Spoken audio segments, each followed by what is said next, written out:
सूरज अचानवा से बदरी पवनवा से पूछिले गइलू कवना खोहा हो।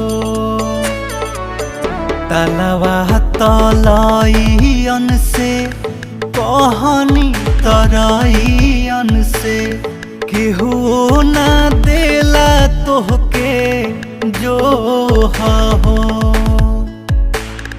अपने तलांगी गइलू लमहर सागरवा के, अपने तलांगी गइलू लमहर सागरवा के, हमरा के छोड़िए ही पारा हो।